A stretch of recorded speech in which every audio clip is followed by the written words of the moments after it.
economically, they have some. I think they are continuously improving their relationship, and then the people-to-people's relationship is also good.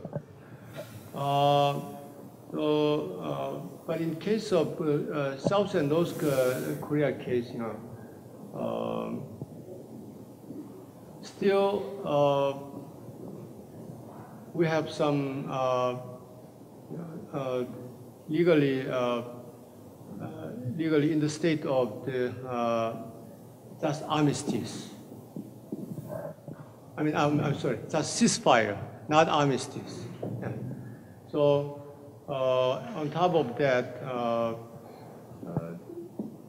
until now, some contact between two sides is led by governmental side. Because North Korea do not open their doors. As you know, you cannot use microphone, the cellular phone. You can use any internet or so. Whenever you have anybody who have some experience to visit North Korea, well know. But in case of China, China is almost open economy and open society. So there's no problem for the people-to-people exchanges.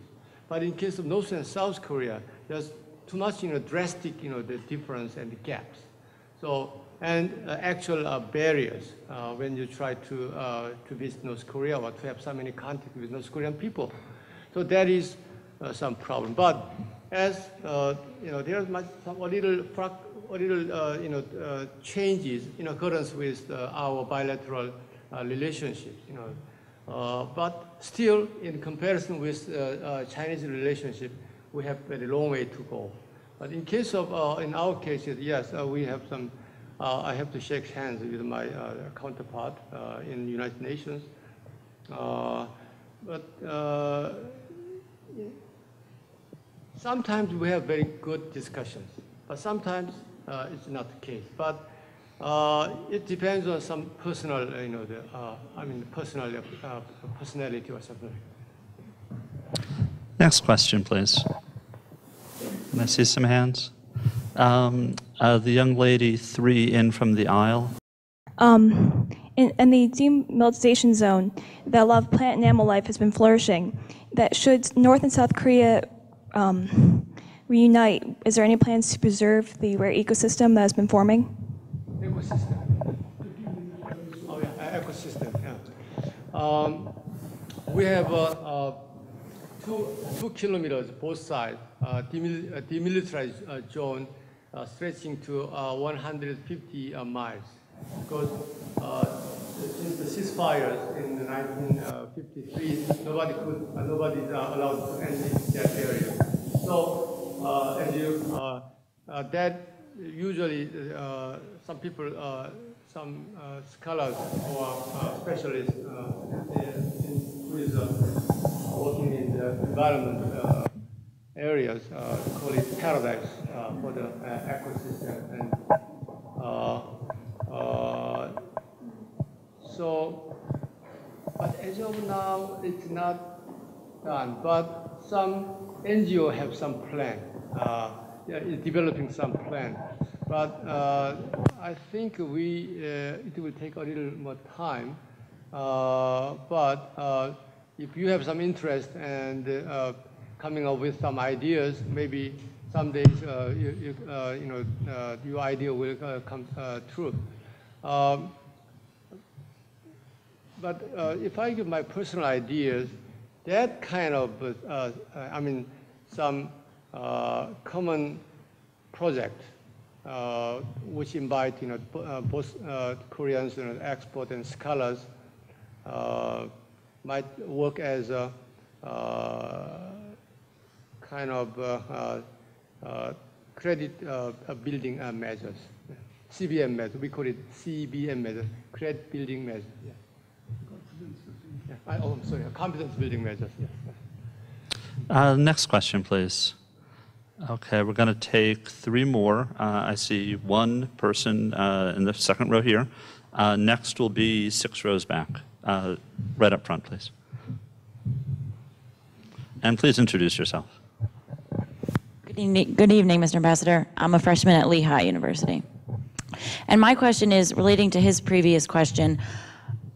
With the statistics that were presented in the introduction, about South Korea's political and economic state at the present time, how far you guys have advanced in a republic kind of a system and a free market, how is it that North Korea is still able to justify and continue implementation of their ineffective socialist policies that clearly don't yield the kind of prosperity and success that South Korea has experienced? It's not an issue of the logical or academical argument. It's kind of, we know that there's some systematic problem is a really big issues. But their argument is that they are still, they insist that they are paradise. And even though any problem, that's result from the United States, the Americans' involvement to block their economies. So, some as a result of the sanctions to supplicate any possible economic, development. It's not argument of, it's not matter of the persuasion or legal, logical presentation, but just the real politics. Because as long as they have their own, legal or virtual jurisdiction on their people, we have no idea, except continuous international engagement, to make North Korea to be a member of the normal member of international community. I'm afraid we have time for just one more question.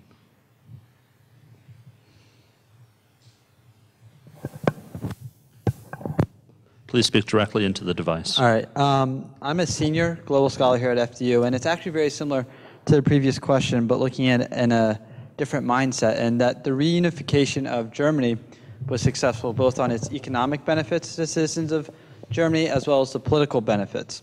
And with South Korea's political history being very corrupt in terms of having former presidents being tried in jail and eventually committing suicide, how would you respond to the charge for any serious reunification to happen in order to make the South Korean political landscape be more attractive to North Koreans, that there need to be serious reforms within South Korean politics?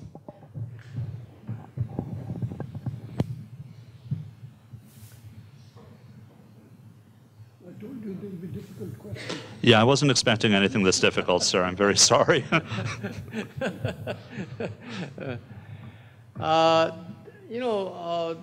That's the cost of democracy is different from that of the merit of reunification. It should be differently perceived. Maybe Korean society. As always the case with other democracies. Every democratic society has their own merit and demerit and problems and virtues. But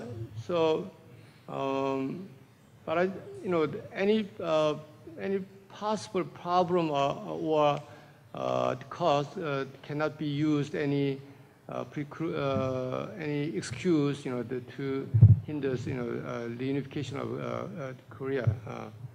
But I think it's, as time elapses, our society will be more matured in every section.